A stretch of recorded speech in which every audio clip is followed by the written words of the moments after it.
ಕುಮಾರರು ಮಾತೆಯರು ಎಲ್ಲರೂ ಬರೋಕ್ಕೆ ಶುರು ಮಾಡ್ತಾರೆ, ರಾಸ್ ಮಾಡೋಕ್ಕೆ ಆಡೋಕ್ಕೆ ಶುರು ಮಾಡ್ತಾರೆ. ಸೊ ಎಲ್ಲ ಹೊಸ ಒಂದು ಸೀನು. ಎಸ್ಪೆಷಲಿ ಏನಿರುತ್ತೆ ಅಂದರೆ ಮನೆ ಒಡತಿಯರಿರ್ತಾರೆ, ಹೌಸ್ ವೈಫ್ ಯಾರಿರ್ತಾರೆ, ಅವ್ರಿಗೆ ಸ್ವಲ್ಪ ಅಟ್ಯಾಚ್ಮೆಂಟ್ ಇರೋದು ನನ್ನ ಮನೆ ಅಂತ ಇರುತ್ತಲ್ವ.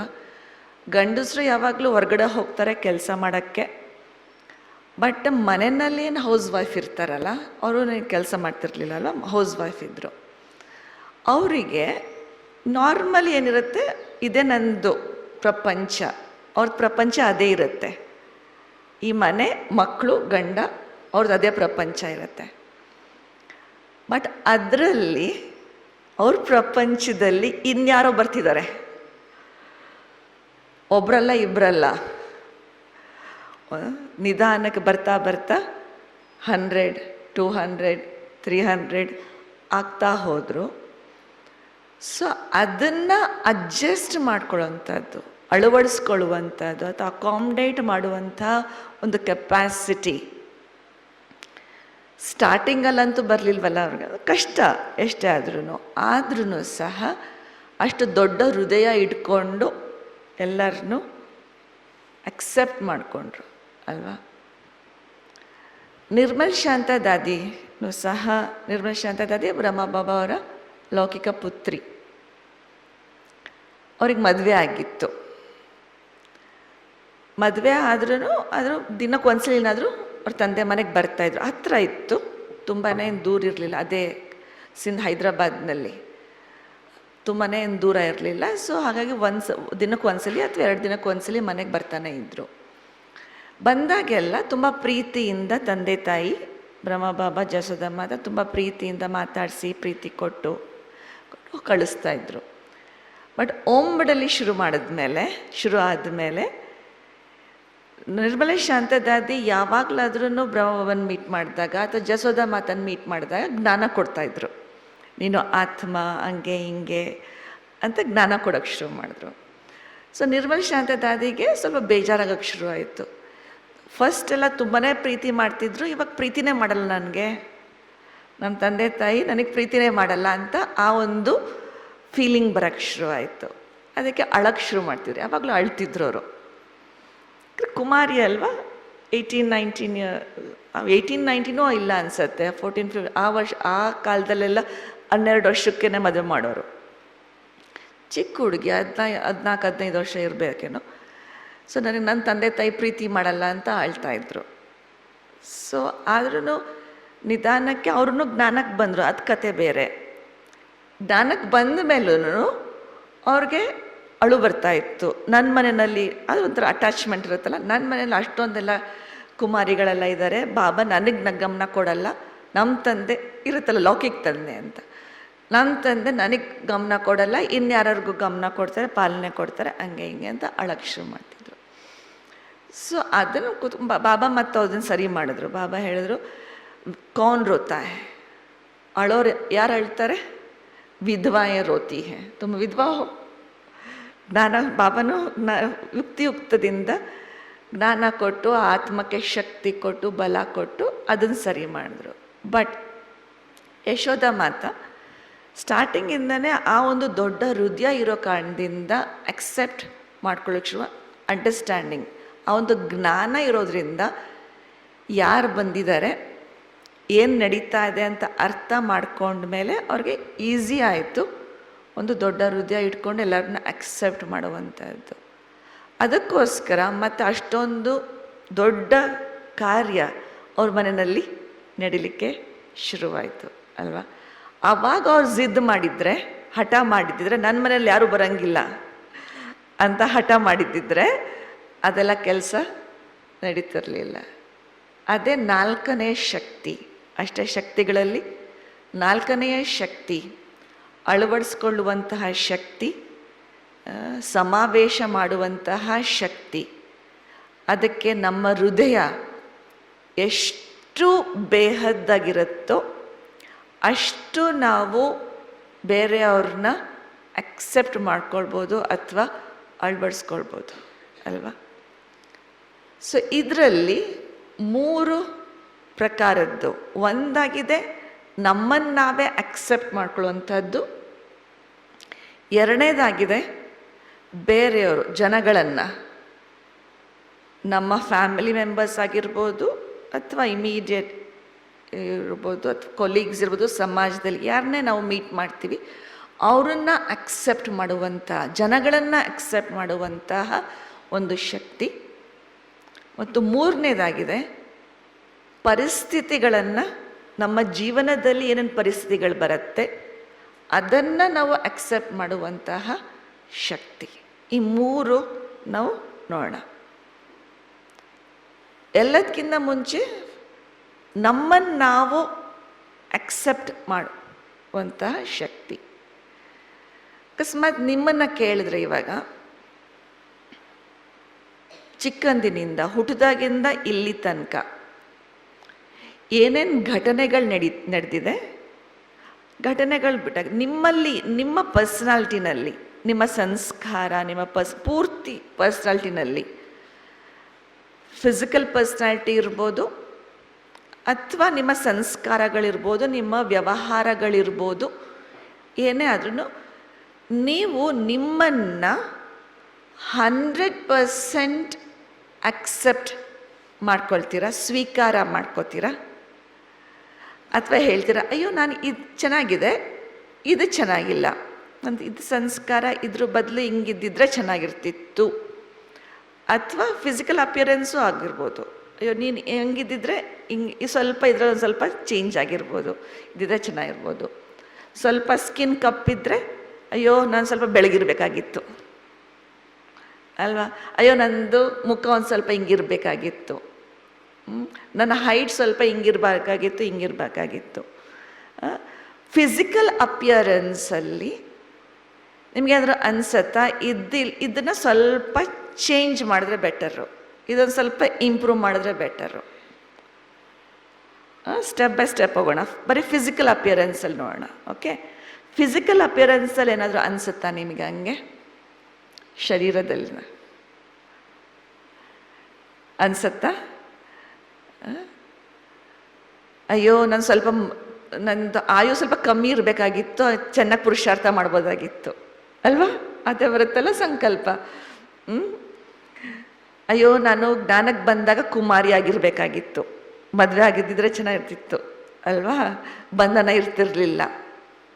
ಇದೆಲ್ಲ ನಾವು ಇದೆಲ್ಲ ಏನು ಚೇಂಜ್ ಮಾಡೋಕ್ಕಾಗತ್ತಾ? ಚೇಂಜ್ ಮಾಡೋಕ್ಕಾಗತ್ತಾ? ಸೊ ಯಾವುದನ್ನು ನಾವು ಚೇಂಜ್ ಮಾಡೋಕ್ಕಾಗಲ್ಲ, ಅದನ್ನು ನಾವು ಪೂರ್ಣತಃ ಅದನ್ನು ಅಕ್ಸೆಪ್ಟ್ ಮಾಡ್ಕೊಳ್ಬೇಕಾಗತ್ತೆ. ಯಾಕಂದರೆ ಯಾವಾಗಲಾದರೂ ಮನಸ್ಸಿನಲ್ಲಿ ಆ ಒಂದು ಸಂಕಲ್ಪ ಉಳಿತು ಅಂತಂದರೆ, ಅಯ್ಯೋ ಇದು ಹಿಂಗಿರಬಾರ್ದಾಗಿತ್ತು, ಇದು ಹಿಂಗಿರಬಾರ್ದು ಅಂತಂದಾಗ ನಾವು ರಿಜೆಕ್ಟ್ ಮಾಡ್ತಾಯಿದ್ದೀವಿ. ನನ್ನ ಜೀವನದ ಆ ಒಂದು ಪಾರ್ಟನ್ನು ನಾನು ಅದನ್ನು ರಿಜೆಕ್ಟ್ ಮಾಡ್ತಾಯಿದ್ದೀನಿ. ಅದು ರಿಜೆಕ್ಟ್ ಮಾಡ್ತಾ ಇದ್ದರೆ ಪೂರ್ಣತಃ ಅದು ಹೀಲ್ ಆಗಬೇಕಲ್ಲ, ಅದು ಆಗೋದಿಲ್ಲ. ಸೊ ಅದಕ್ಕೆ ನಾವು ಏನು ಇದ್ದೀವಿ, ಹೇಗಿದ್ದೀವಿ ಅದನ್ನು 100% ಅದನ್ನು ಸ್ವೀಕಾರ ಮಾಡಬೇಕಾಗಿದೆ. ನಾನು ಯಾವಾಗ ಸ್ಕೂಲಲ್ಲಿ ಬೆಳಿಬೇಕಾದ್ರೆ ನನ್ನ ಹೈಟ್ ಜಾಸ್ತಿ ಇರ್ತಿತ್ತು, ಯಾಕಂದ್ರೆ ನನ್ನ ಜೀನ್ಸೇ ಹಾಗೆ. ನಮ್ಮ ಇಬ್ಬರು ತಾತಗಳು ತುಂಬಾ ಉದ್ದ, ತಾಯಿ ತಂದೆ ಮತ್ತು ತಂದೆ ಇಬ್ಬರೂ ತುಂಬಾ ಉದ್ದ. ಸೊ ಆ ಜೀನ್ಸು ನನಗೆ ಬಂದಿದೆ. So can't help it. ನಾನು ಅಕಸ್ಮಾತ್ ಯೋಚನೆ ಮಾಡಿದ್ರೆ ಅಯ್ಯೋ ನನ್ನ ಹೈಟ್ ಅಷ್ಟೊಂದು ಇರಬಾರ್ದಾಗಿತ್ತು, ಹಿಂಗಿರಬೇಕಾಗಿತ್ತು, ಹಂಗಿರಬೇಕು ಅಂದರೆ ಕಾಂಟ್ ಹೆಲ್ಪ್ ಅಲ್ಲ. ಸೊ ಅದನ್ನು ಯಾವಾಗ ನಾನು ಸ್ವೀಕಾರ ಮಾಡ್ತೀನಿ ಆವಾಗ I will feel good about it. ಇಲ್ಲ ಅಂತಂದರೆ ಅಯ್ಯೋ ಅಂತ ಕೊರಗ್ತಾ ಇದ್ದರೆ ಐ ಕಾಂಟ್ ಡೂ ಎನಿಥಿಂಗ್, ಅದ್ರ ಬಗ್ಗೆ ಏನು ಯೋಚನೆ ಮಾಡೋಕ್ಕಾಗಲ್ಲ ಅಲ್ವಾ? ಸೊ ಹಾಗೆ ನಮ್ಮ ಜೀವನದ ಪ್ರತಿಯೊಂದು ಪಾರ್ಟ್ ಅದನ್ನು ಅಕ್ಸೆಪ್ಟ್ ಮಾಡುವಂಥ ಒಂದು ಕ್ಷಮತೆ ಬೇಕಾಗತ್ತೆ. ಇದೊಂದು ಫಿಸಿಕಲ್ ಅಪಿಯರೆನ್ಸ್ ಆಯಿತು. ಇನ್ನೊಂದಾಯಿತು ನೆಕ್ಸ್ಟ್ ಲೆವೆಲ್ಗೆ ಹೋದರೆ, ಇವಾಗ ನಾವು ಏನು ಕರ್ಮಗಳನ್ನು ಮಾಡ್ತಾ ಬಂದ್ವಿ, ಇವಾಗ ಅದರಲ್ಲಿ ಅಯ್ಯೋ ಮಿಸ್ಟೇಕ್ಸು ಮಾಡಿರ್ತೀವಿ, ತಪ್ಪುಗಳನ್ನು ಮಾಡಿರ್ತೀವಿ. ಅಯ್ಯೋ ನನ್ನಿಂದ ಈ ತಪ್ಪು ಆಗಬಾರ್ದಾಗಿತ್ತು ಅಂದೇನಾದ್ರು ವಿಚಾರ ಬಂದರೆ ಅದನ್ನು ರಾಂಗ್ ಆಗತ್ತೆ. ಏಕೆಂದರೆ ಆಗೋಗಿದೆ ಅದು, ಅದನ್ನು ಅಕ್ಸೆಪ್ಟ್ ಮಾಡ್ಕೊಳ್ಬೇಕು. ಅದರಿಂದ ನಾವು ಏನು ಪಾಠ ಪಡ್ಕೊಂಡ್ವಿ, ಪಾಠ ತಗೊಂಡ್ವಿ, ಆ ಪಾಠನ ತಗೊಂಡು ಮುಂದೆ ಹೊರಿಬೇಕು. ಅಯ್ಯೋ ಅದು ಹಂಗೆ ಆಗಬಾರ್ದಾಗಿತ್ತು, ನಾನು ಹಂಗೆ ಮಾಡಬಾರ್ದಾಗಿತ್ತು, ಇದು ನನ್ನ ಕಂಟ್ರೋಲಲ್ಲಿರುವಂಥದ್ದು ಅಲ್ವಾ, ನಾನು ಮಾಡಿರೋವಂಥದ್ದು. ಸೊ ಅದಕ್ಕೆ ಅದನ್ನು ರಿಜೆಕ್ಟ್ ಮಾಡಬಾರ್ದು. ಯಾಕೆ ರಿಜೆಕ್ಟ್ ಮಾಡಬಾರ್ದು ಅಂತಂದರೆ, ಫಾರ್ ಎಕ್ಸಾಂಪಲ್ ಅಕಸ್ಮಾತ್ ನನಗೆ ಮೊಣಕಾಲು ನೋವು ಅಂತ ಅಂದ್ಕೊಳ್ಳಿ. ಮೊಣಕಾಲು ನೋವಿದ್ದಾಗ ಅಯ್ಯೋ ಮೊಣಕಾಲು ನೋವು ನೋವು ನೋವು ನೋವು ನೋವು ಅಂತ ಯೋಚನೆ ಮಾಡ್ತಾ ಇದ್ದಾಗ ಏನಾಗುತ್ತೆ, ಈ ನೋವು ಅಂತ ವಿಚಾರ ಬಂದ ತಕ್ಷಣ ಏನಾಗುತ್ತೆ, ಮಸಲ್ಸು ಎಲ್ಲ ಮಸಲ್ಸ್ ಎಲ್ಲ ನಾವು ಕಾಂಟ್ರಾಕ್ಟ್ ಮಾಡ್ತೀವಿ, ಹಿಂಗೆ ಹಿಡಿದಿಟ್ಕೊಳ್ತೀವಿ. ಅಯ್ಯೋ ನೋವು ನೋವು ಅಂತ ಅಂದ್ಕೊಂಡು ಹಿಂಗೆ ಕಾಂಟ್ರಾಕ್ಟ್ ಆಗುತ್ತೆ ಪೂರ್ತಿ. ಯಾವಾಗ ಕಾಂಟ್ರಾಕ್ಟ್ ಆಗುತ್ತೆ ಪೂರ್ತಿ ಮಸಲ್ಸ್ ಎಲ್ಲ, ಅಲ್ಲಿ ಬ್ಲಡ್ ಫ್ಲೋ ಸರಿಗೆ ಹೋಗಲಿಕ್ಕೆ ಆಗೋದಿಲ್ಲ. ಯಾಕೆಂದರೆ ಅದನ್ನು ಪೂರ್ತಿ ಇಟ್ಕೊಂಡಿರೋ ಕಾರಣದಿಂದ ಮೆಡಿಸಿನ್ಸ್ ತೊಗೋಬೇಕು, ಅದು ಬೇರೆ, ಅದೆಲ್ಲ ಹೀಲ್ ಮಾಡಲೇಬೇಕು. ಬಟ್ ವಿಚಾರಗಳಲ್ಲಿ ನಾನು ರಿಜೆಕ್ಟ್ ಮಾಡ್ತಾಯಿದ್ದೀನಿ. ಅಯ್ಯೋ ನನಗೆ ಮೊಣಕಾಲು ನೋವು ಹಿಂಗೆ ಬರಬಾರ್ದಾಗಿತ್ತು, ನನಗೆ ಯಾತಕ್ಕೆ ಹಿಂಗೆ ಬಂದಿದೆ, ಹಂಗೆ ಹಿಂಗೆ ಅಂತ ಅದನ್ನು ರಿಜೆಕ್ಟ್ ಮಾಡ್ತಾಯಿದ್ದೀನಿ. ಸೊ ರಿಜೆಕ್ಟ್ ಮಾಡಿದಾಗ ಅದು ಪ್ರಾಪರ್ ಹೀಲಿಂಗ್ ಆಗೋದಿಲ್ಲ. ಅದರ ಬದಲು ನಾನು ಅಕ್ಸೆಪ್ಟ್ ಮಾಡ್ಕೊಂಬಿಟ್ರೆ, ಆಯ್ತಪ್ಪ ನನಗೆ ಮೊಣಕಾಲು ನೋವು ಇದೆ, ಅಕ್ಸೆಪ್ಟ್ ಮಾಡಿದ ತಕ್ಷಣ ಅದು ಮಸಲ್ಸ್ ರಿಲೀಸ್ ಆಗುತ್ತೆ. ರಿಲೀಸ್ ಆದ ತಕ್ಷಣ ಬ್ಲಡ್ ಸರ್ಕ್ಯುಲೇಷನ್ ಆಗೋಕ್ಕೆ ಶುರು ಆಗುತ್ತೆ, ಹೀಲ್ ಆಗೋ ಒಂದು ಪ್ರಕ್ರಿಯೆ ಅದು ಶುರು ಆಗುತ್ತೆ. ಹಾಗೆಯೇ ನಮ್ಮ ಜೀವನದ ಯಾವುದೇ ಒಂದು ಪಾರ್ಟ್ ಇದ್ರೂ ಅದನ್ನು ನಾವು ಮೆಂಟಲಿ ರಿಜೆಕ್ಟ್ ಮಾಡಿದಾಗ, ನನಗೆ ಯಾಕೆ ಹಿಂಗಾಯ್ತು, ನಾನು ಯಾಕೆ ಹಿಂಗೆ, ನಾನು ಯಾಕೆ ಬಡ್ರ ಮನೇಲಿ ಹುಟ್ಟಿದ್ದೀನಿ, ಸಾವ್ಕಾರ ಮನೇಲಿ ಹುಡ್ಬೇಕಾಗಿತ್ತು, ನನಗೆ ಯಾರು ಬುದ್ಧಿವಂತೆ ಇಲ್ಲ, ನಾನು ಬುದ್ಧಿವಂತೆ ಆಗಬೇಕಾಗಿತ್ತು, ಅದೆಲ್ಲ ಹೆಂಗಿದ್ದೀನಿ ಹಾಗೆ ಅದನ್ನು ಅಕ್ಸೆಪ್ಟ್ ಮಾಡಿದಾಗ ದೆನ್ ಸೊಲ್ಯೂಷನ್ ಬಗ್ಗೆ ನಾವು ಯೋಚನೆ ಮಾಡ್ತೀವಿ, ಅದನ್ನು ರಿಜೆಕ್ಟ್ ಮಾಡ್ತಾ ಇಲ್ಲ. ಸೊಲ್ಯೂಷನ್ ಬಗ್ಗೆ ನಾವು ಅದ್ರ ಬಗ್ಗೆ ನಮ್ಗೆ ವಿಚಾರನೇ ಬರೋದಿಲ್ಲ. ಯಾಕಂದರೆ ಇದನ್ನೇ ರಿಜೆಕ್ಟ್ ಮಾಡ್ತೀವಿ, ಅಯ್ಯೋ ಹಿಂಗೆ ಆಗಬಾರ್ದಾಗಿತ್ತು, ಅಯ್ಯೋ ಹಿಂಗೆ ಆಗಬಾರ್ದಾಗಿತ್ತು, ಅಯ್ಯೋ ಹಿಂಗೆ ಆಗಬಾರ್ದಾಗಿತ್ತು ಅಂತ. ಸೊ ಹಾಗೇ ಪರಿಸ್ಥಿತಿಗಳನ್ನು ಸಹ ಮೊನ್ನೆ ಒಂದು ಏಪ್ರಿಲ್ನಲ್ಲಿ ಎಜುಕೇಷನ್ ಕಾನ್ಫರೆನ್ಸ್ ಆಯಿತು ಜ್ಞಾನ ಸರೋವರದಲ್ಲಿ. ಒಬ್ಬರು ಬಂದಿದ್ದರು, ಮಹಿಳೆ ಎಜುಕೇಟರ್ ಬಂದಿದ್ದರು, ಪ್ರೊಫೆಸರ್ ಬಂದಿದ್ದರು, ಕಾಲೇಜ್ ಪ್ರೊಫೆಸರು. ಅವರು ತುಂಬಾ ಡಿಸ್ಟರ್ಬ್ ಆಗಿದ್ದರು. ಸೊ ಹಿಂಗೆ ನಾನು ಅವ್ರು ಹೇಳಿದ್ರು, ನನ್ನ ಸೆಷನ್ ಆದಮೇಲೆ ಹೇಳಿದ್ರು, ನಿಮ್ಮ ಹತ್ರ ಪರ್ಸ್ನಲಾಗಿ ಮೀಟ್ ಮಾಡಬೇಕು ಅಂತ. ಸರಿ ಬನ್ನಿ ಅಂತ ಆಫೀಸಿಗೆ ಬಂದುಬಿಟ್ಟು ಮಾತಾಡೋಕ್ಕೆ ಶುರು ಮಾಡಿದ್ರು. ಸೊ ದೆನ್ ಅವ್ರೇನು ಹೇಳಿದ್ರು ಅಂತಂದರೆ, ಅವ್ರದ್ದು ಹಸ್ಬೆಂಡ್ ವೈಫ್ ಮದುವೆ ಆಗಿತ್ತು, ಆಮೇಲೆ ತುಂಬಾ ಚೆನ್ನಾಗಿದ್ದರು. ಅಲ್ಲಿ ಅವ್ರ ಮಗ ಇದ್ದಾನೆ. ಅವ್ರಿಗೆ ಮಗ ಒಂದಿನ ಅವ್ರ ತಂದೆ ಮೊಬೈಲ್ ಅದನ್ನು ತೊಗೊಂಡ್ಬಿಟ್ಟು, ಅದೆಲ್ಲ ಒಂದು ಇವಾಗ ಟೆಕ್ನಾಲಜಿ ಬಂದಿದೆ, ಏನು ಡಿಲೀಟೆಡ್ ಫೈಲ್ಸ್ ಎಲ್ಲ ಏನಿದೆಯಲ್ಲ, ಡಿಲೀಟೆಡ್ ಫೋಟೋಸ್ ಎಲ್ಲ ಅದನ್ನು ರಿಟ್ರೈವ್ ಮಾಡ್ಬೋದು ಮತ್ತು ಅದನ್ನು ಬರ್ಬೋದು. ಸೊ ಆ ಮಗ ತಂದೆ ಮೊಬೈಲಿಂದ ಎಲ್ಲ ಡಿಲೀಟೆಡ್ ಫೋಟೋಸು, ಡಿಲೀಟೆಡ್ ಫೈಲ್ಸ್ ಎಲ್ಲ ರಿಟ್ರೈವ್ ಮಾಡಿದ್ದಾನೆ. ಆದ್ದರಿಂದ ಗೊತ್ತಾಗಿದೆ ಅವ್ರ ತಂದೆಯ ಸಂಬಂಧ, ಬೇರೆ ಮಹಿಳೆ ಜೊತೆಗೆ ಸಂಬಂಧ ಹೇಗಿದೆ ಅಂತ ಅದು ಗೊತ್ತಾಗಿದೆ. ಆ ಫೋಟೋಸ್ ಎಲ್ಲ ನೋಡಿಬಿಟ್ಟು ಈ ಮಹಿಳೆಗೆ ತುಂಬಾ ಶಾಕು. ನಾನು ಯೋಚನೆ ಮಾಡಿರಲಿಲ್ವಲ್ಲ ನಮ್ಮ ಗಂಡ ಹೀಗಿದ್ದಾರೆ ಅಂತ. ಸೊ ಸ್ವಲ್ಪ ದಿನಗಳಾದಮೇಲೆ ಆ ಗಂಡ ಬಿಟ್ಟು ಹೋದರು. ಅವರಾಗೆ ನಾನು ನಿನ್ನ ಜೊತೆ ಇರೋಕ್ಕಾಗಲ್ಲ, ಹೋಗ್ಬಿಟ್ಟು ಇನ್ನೊಂದು ಮದುವೆ ಮಾಡಿಕೊಂಡ್ರು, ಇನ್ನೊಬ್ಬರ ಜೊತೆಗೆ ಇರೋಕ್ಕೆ ಶುರು ಮಾಡಿದ್ರು. ಅದು ಆ ಘಟನೆ ಆಗಿ ಸುಮಾರು 1.5 ವರ್ಷ ಆಗಿದೆ.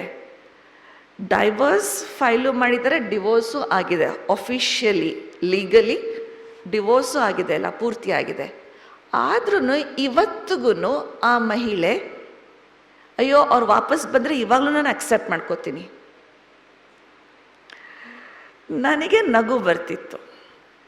ಅಷ್ಟೊಂದೆಲ್ಲ ಒಂಥರ ಮೋಸ ಮಾಡಿ ನಿಮ್ಮ ಗಂಡ ಹೋಗಿ ಅವ್ರು ನೆಮ್ಮದಿಯಾಗಿದ್ದಾರೆ, ಇವಾಗ ಮಾತಾಡ್ಸ್ತಾನೂ ಇಲ್ಲ, ಅವ್ರು ನೆಮ್ಮದಿಯಾಗಿರೋ ಜೀವನದಲ್ಲಿ. ಬಟ್ ಈ ಮಹಿಳೆ ಆ ಗಂಡನ ಬಗ್ಗೆ ಯೋಚನೆ ಮಾಡ್ತಾ ಮಾಡ್ತಾ ಇವಾಗ್ಲೂ ಅವ್ರು ಹೇಳಿದ್ರೆ ಇವಾಗ ಇಲ್ಲ, ಅಷ್ಟೊಂದೆಲ್ಲ ಮಾಡಿದ್ರೂ ಪರವಾಗಿಲ್ಲ, ಇವಾಗ ಬಂದ್ರೂ ನಾನು ಅಕ್ಸೆಪ್ಟ್ ಮಾಡ್ಕೋತೀನಿ, ಇವಾಗ್ಲೂ ಪರವಾಗಿಲ್ಲ ಅಂತ. ಪ್ರಾಬ್ಲಮ್ ಏನು ಅವ್ರಿಗೂ ಅಂತಂದರೆ, ಯಾಕೆ ಹಂಗೆ ಇದ್ದಾರೆ ಅವರು? ಕಾರಣ ಏನು? ಮೋಹ,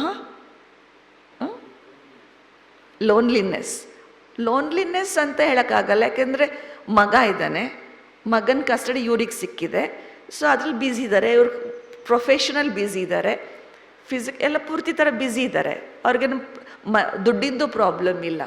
ಅಂದರೆ ಮೆಂಟಲಿ ಏನು ಪ್ರಾಬ್ಲಮ್ ಅಂತಂದರೆ, ಈ ಪ್ರಸಂಗವನ್ನು ಅವ್ರು ಅಕ್ಸೆಪ್ಟೇ ಮಾಡ್ಕೊಂಡಿಲ್ಲ, ನಮ್ಮ ಗಂಡ ಮೋಸಗಾರ ಅಂತ.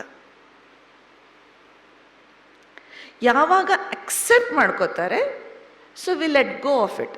ಆ ಪರಿಸ್ಥಿತಿಗಳಿಂದ ಬಿಡುಗಡೆ ಆಗಿ ನಾವು ಮುಂದೆ ನಮ್ಮ ಜೀವನದಲ್ಲಿ ನಾವು ಮುಂದೆ ಹೊರಿತೀವಿ ಅಲ್ವಾ? ಸೊ ಆ ಒಂದು ಸ್ವೀಕಾರ ಮಾಡ್ದಲೇ ಇದ್ದಾಗ ನಮಗೆ ಪ್ರಾಬ್ಲಮ್ಸ್, ನಾವು ಅದನ್ನು ಇಟ್ಕೊಂಡಿರ್ತೀವಲ್ಲ, ಬಿಡೋಕ್ಕೆ ರೆಡಿ ಇಲ್ಲ. ಸೊ ಹಾಗೇ ನಮ್ಮ ಪರ್ಸ್ನಾಲಿಟಿನಲ್ಲಾಗಲಿ ಅಥವಾ ಪರಿಸ್ಥಿತಿಗಳಲ್ಲಾಗಲಿ we will have to let go. ಅದನ್ನು ಬಿಟ್ಟು ಹಾಕೋಗ್ಬೇಕು. ಸ್ವೀಕಾರ ಮಾಡಿದಾಗ ಮಾತ್ರ ಅದು ಆಗಲಿಕ್ಕೆ ಸಾಧ್ಯ. ಅದಕ್ಕೆ ಅಕ್ಸೆಪ್ಟೆನ್ಸಿಗೆ 3 ಇದು ಹೇಳ್ತಾರೆ. ಫಸ್ಟು ಅಕ್ನಾಲೇಜ್ಮೆಂಟ್, ಅಂದರೆ ಅರ್ಥ ಮಾಡ್ಕೊಳ್ಳೋದು, ಹಾಂ ನಿಜವಾಗ್ಲೂ ನನಗೆ ಹಿಂಗೆ ಆಗ್ತಾ ಇದೆ ಜೀವನದಲ್ಲಿ ಅಂತ ಅಕ್ನಾಲೇಜ್ ಮಾಡುವಂಥದ್ದು. 2ನೇ ಸ್ಟೆಪ್ ಆಗಿದೆ ಅಪ್ರೂವ್ ಮಾಡೋದು. ಓಕೆ, ಅಥಾರಿಟಿ ಕೊಡೋದು, ಓಕೆ ಆಗ್ತಾ ಇದೆಯಾ, ಹೋಗ್ಲಿ ಬಿಡು.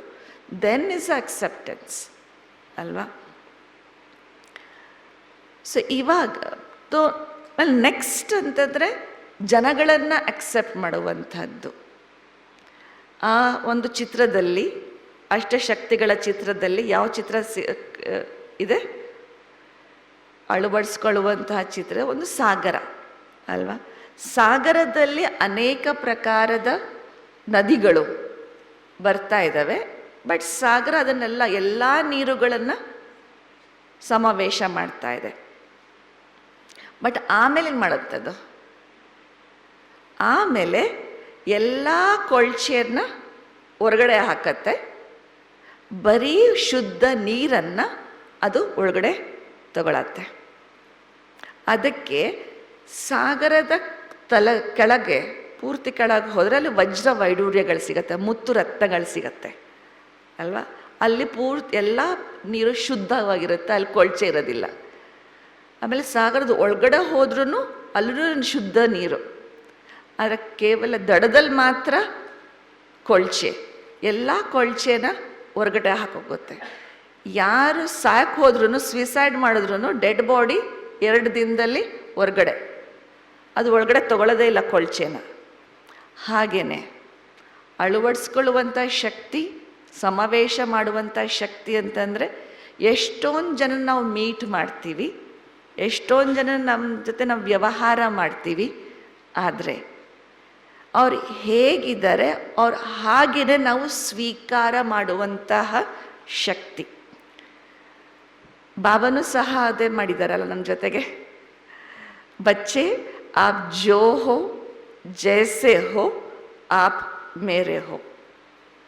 ನೀವು ಹೇಗಿದ್ದೀರಾ, ಏನಿದ್ದೀರಾ, ನೀವು ಅದೇ ಥರ ಪೂರ್ಣ ನನ್ನವರು ಅಂತ ಸ್ವೀಕಾರ ಮಾಡಿದ್ದಾರೆ. ಬಾಬನಿಗೆ ಗೊತ್ತು ನಾವೆಷ್ಟು ಪಾಪಕರ್ಮಗಳು ಮಾಡಿದ್ದೀವಿ ಅಂತ. ದ್ವಾಪರ ಯುಗದಿಂದ ನಾವೆಷ್ಟು ಪಾಪಕರ್ಮಗಳು ಮಾಡಿದ್ದೀವಿ ಅಂತ ಬಾಬನಿಗೆ ಗೊತ್ತಿದ್ರೂ ಸಹ ನಮ್ಮ ವಿಶೇಷತೆ ಮತ್ತು ಕಮ್ಜೋರಿಗಳ ಜೊತೆಗೆ ಬಾಬಾ ನಮ್ಮನ್ನು ಸ್ವೀಕಾರ ಮಾಡಿದ್ದಾರೆ ಅಲ್ವಾ? ಕೊಳಚೆ ಜೊತೆಗೂ ನೀರು, ಒಳ್ಳೆ ನೀರು ಇದೆ ಮತ್ತು ಕೊಳಚೆ ನೀರು ಇದೆ, ಗುಣಗಳು ಇದೆ, ಅವಗುಣಗಳು ಇವೆ.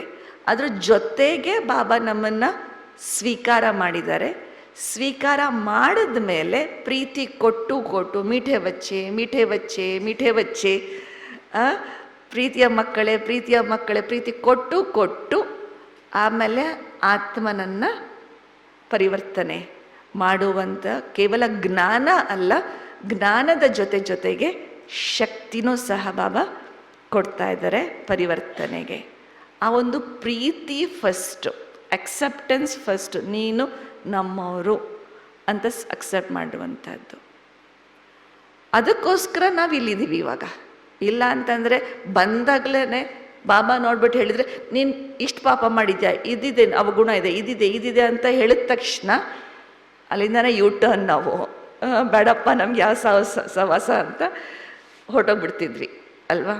ಫಸ್ಟು ಅಕ್ಸೆಪ್ಟ್ ಮಾಡಿಕೊಂಡು ಪ್ರೀತಿ ಕೊಟ್ಟು ಆಮೇಲೆ ಪರಿವರ್ತನೆ ಮಾಡುವಂತಹ ಒಂದು ಪ್ರಕ್ರಿಯೆ, ಅದೊಂದು ಪ್ರೊಸೆಸ್. ಅದು ಬಾಬಾ ನಮ್ಮ ಜೊತೆ ಅದನ್ನು ಮಾಡ್ತಾ ಇದ್ದಾರೆ.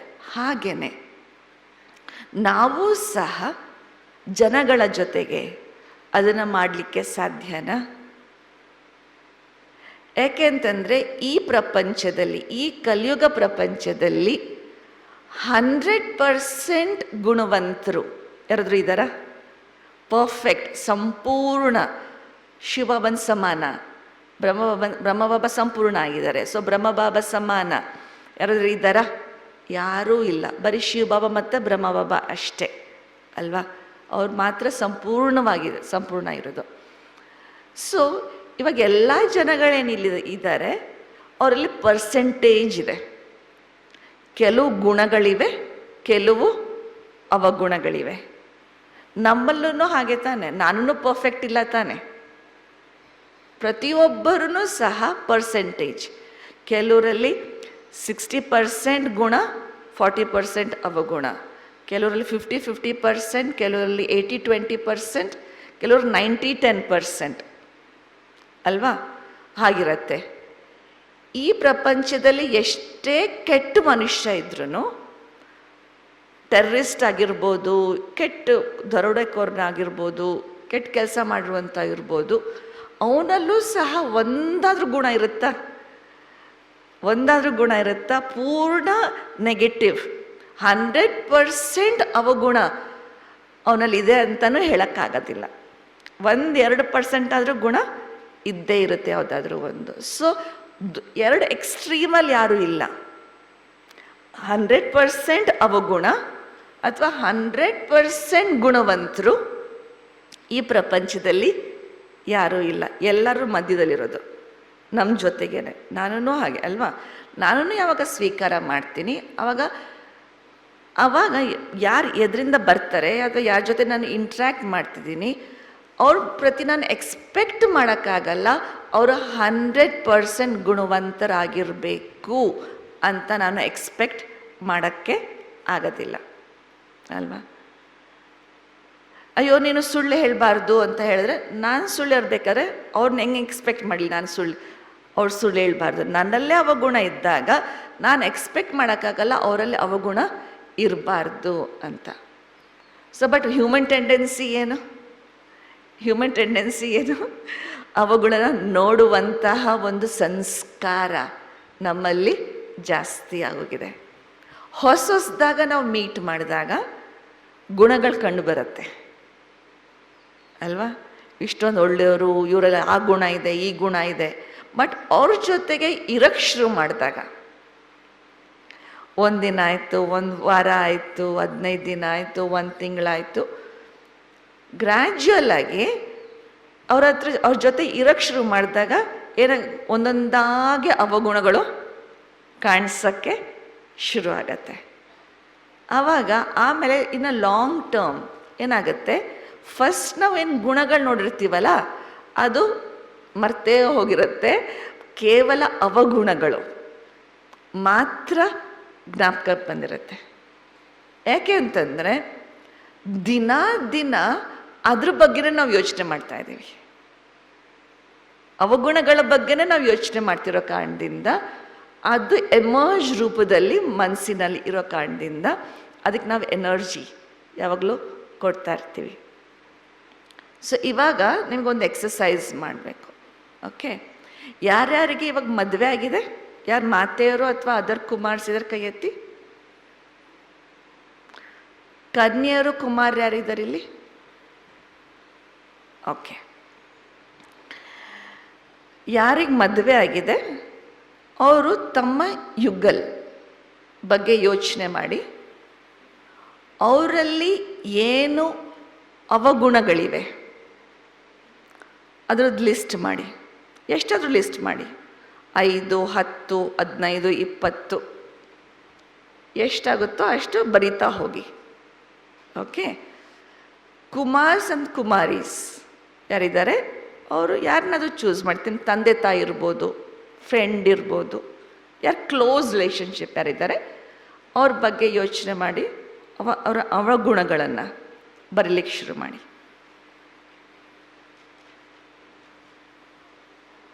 ಬರೀರಿ.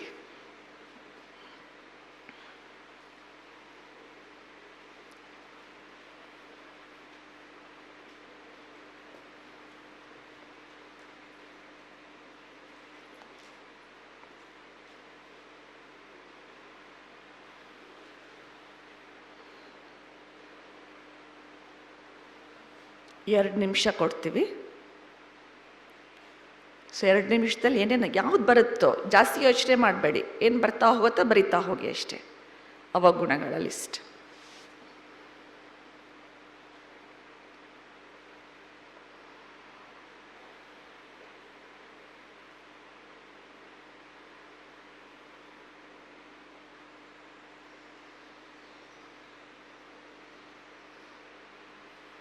ಸೆಂಟ್ರಲ್ಲಿರೋ ಅಕ್ಕಂದ್ರೂ ಬರಿಬೋದು, ಯಾರ್ದಾದ್ರೂ ತಗೊಂಡು. ಎಲ್ಲರ ಹತ್ರನೂ ಇದೆ ಅವಗುಣಗಳಲ್ವಾ. ಸೊ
ಆಯಿತಾ? ಓಕೆ. ಇನ್ನು ಕೆಲವರೆಲ್ಲ ಬರಿತಾನೆ ಇದ್ದಾರೆ ಅನಿಸುತ್ತೆ. ಉದ್ದ ಲಿಸ್ಟು, ಅವಗುಣ ಲಿಸ್ಟು. ಓಕೆ. ಇವಾಗ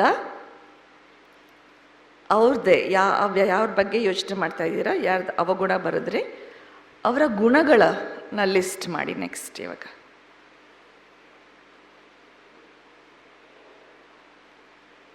ಯಾವ್ಯಾವ ಗುಣಗಳು ಇದ್ದಾವಲ್ವಾ, ಗುಣಗಳನ್ನು ಲಿಸ್ಟ್ ಮಾಡಿ.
ಓಕೆ, ಯಾವುದು ಈಸಿ ಇತ್ತು? ಗುಣಗಳು ಬರೆಯೋದು ಈಸಿ ಇತ್ತಾ, ಅವಗುಣಗಳು ಬರೆಯೋದು ಈಸಿ ಇತ್ತಾ? ಯಾರಿಗೆ ಅವಗುಣಗಳು ಬರೆಯೋದು ಈಸಿ ಇತ್ತು ಕೈ ಎತ್ತಿ. ಪಟಾಪಟ್ ಇಷ್ಟೊಂದು ಉದ್ದ ಲಿಸ್ಟ್ ಮಾಡ್ಕೊಂಡು ಹೋಗೋರಲ್ವಾ. ಯಾರಿಗೆ ಗುಣಗಳು ಬರೆಯೋದು ಈಸಿ ಇತ್ತು ಕೈ ಎತ್ತಿ.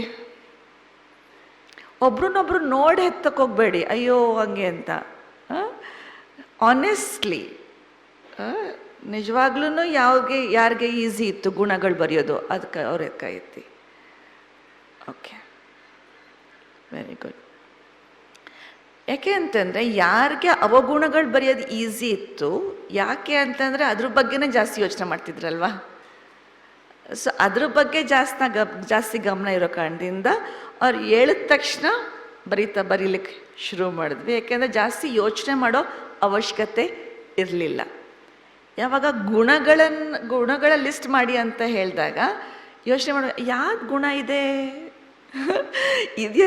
ಇದೆ ಅಂತೂ ಸರಿ ಅದು, ಬಟ್ ಯಾವುದಿದೆ ಹುಡುಗಕ್ಕೆ ಶುರು ಆಯಿತು ಅಲ್ವಾ. ಯೋಚನೆ ಮಾಡಿ ಮಾಡಿ ಮಾಡಿ ಅದನ್ನು ಮತ್ತೆ ಬರೀಲಿಕ್ಕೆ ಶುರು ಮಾಡಿದ್ದಾಯಿತು ಅಲ್ವಾ. ಸೊ ಅದಕ್ಕೆ ಬಾಬಾ ಹೇಳೋದು, ಹಂಸನ ಕ್ವಾಲಿಟಿ ಏನು? ಮೋತಿ ಚುಗ್ನಿ ಕಿ ಆದತ್. ಗುಣಗಳ ಮುತ್ತನ್ನು ಆರಿಸುವಂತಹ ಒಂದು ಹ್ಯಾಬಿಟ್ ನಮ್ಮಲ್ಲಿ ತಗೊಂಬರ್ಬೇಕಾಗತ್ತೆ. ಅವಗುಣಗಳಿದೆ ಎಲ್ಲದರಲ್ಲೂ, but for the sake of understanding, ಅರ್ಥ ಮಾಡ್ಕೊಳ್ಳೋಕ್ಕೋಸ್ಕರ ಓಕೆ, ಸಮಜ್ನೆ ಕೆ ಹಿಸಾಬ್ ಸೆ ಸಮಜ್ನ ರೈಟ್ ಬಾತ್ ಹೈ. ಯಾಕಂದರೆ ನಾವು ಧೋಕಾನು ಇದು ಮಾಡಬಾರ್ದಲ್ವ, ಒಂಥರ ಬೇರೆಯವರಿಂದ ಡಿಸೀವ್ ಆಗಬಾರ್ದಲ್ಲ. ಸೊ ಸಮಜ್ನೆ ಕೆ ಹಿಸಾಬ್ ಸೆ ಸಮಜ್ನ ರೈಟ್ ಬಾತ್ ಹೈ. ಬಟ್ ಅದ್ರ ಬಗ್ಗೆನೇ ಮತ್ತೆ ಯೋಚನೆ ಮಾಡುವಂಥದ್ದು, ಬಟ್ ಅದ್ರ ಬಗ್ಗೆನೇ ವರ್ಣನೆ ಮಾಡುವಂಥದ್ದು, ಅದರಿಂದ ಏನಾಗತ್ತೆ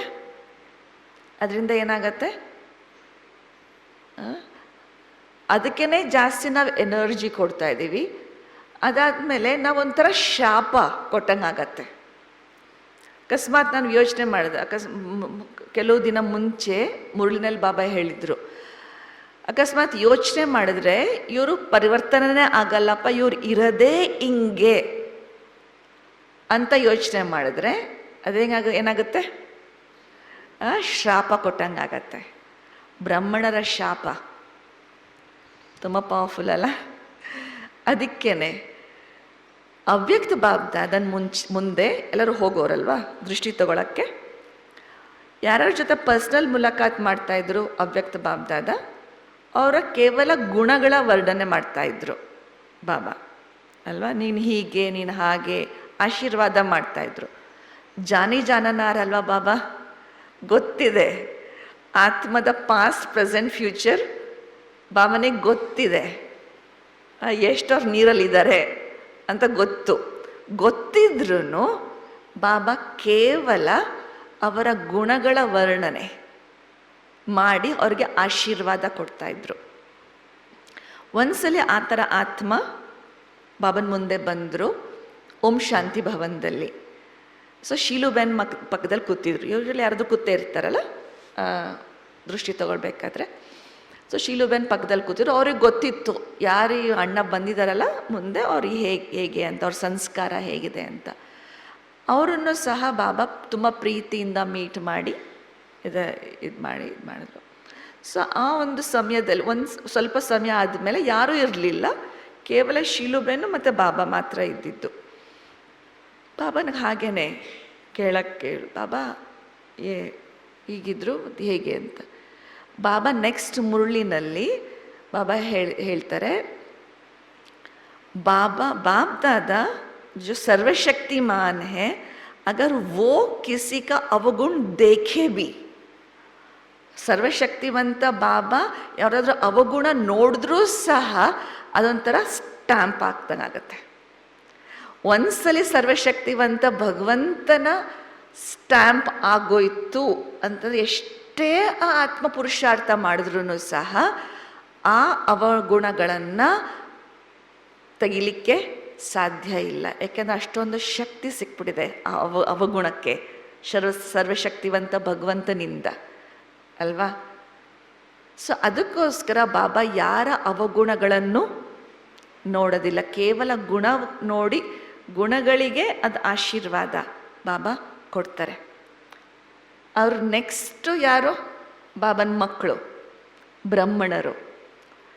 ಬ್ರಾಹ್ಮಣರ ಸಂಕಲ್ಪ ತುಂಬಾ ಶಕ್ತಿಶಾಲಿ. ಅದನ್ನು ನಾವು ಅರ್ಥ ಮಾಡ್ಕೊಳ್ಬೇಕಾಗತ್ತೆ.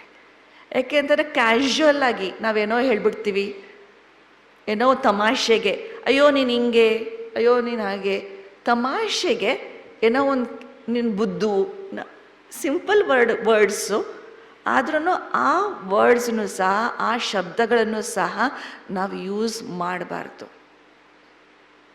ತಮಾಷೆಗೂ ಸಹ. ಏಕೆ ಅಂತಂದರೆ ನಮ್ಮ ನಾಲಿಗೆ ಮೇಲೆ ಆ ಒಂದು ಸಿದ್ಧಿ ಶಕ್ತಿ ಇರುತ್ತೆ. ಯಾವ ಸಮಯದಲ್ಲಿ ಏನು ಹೇಳ್ತೀವಿ ಅದು ಸಿದ್ಧಿ ಯಾವ ಆಗ್ಬಿಡುತ್ತೆ ಗೊತ್ತಿಲ್ಲ ಅಲ್ವಾ.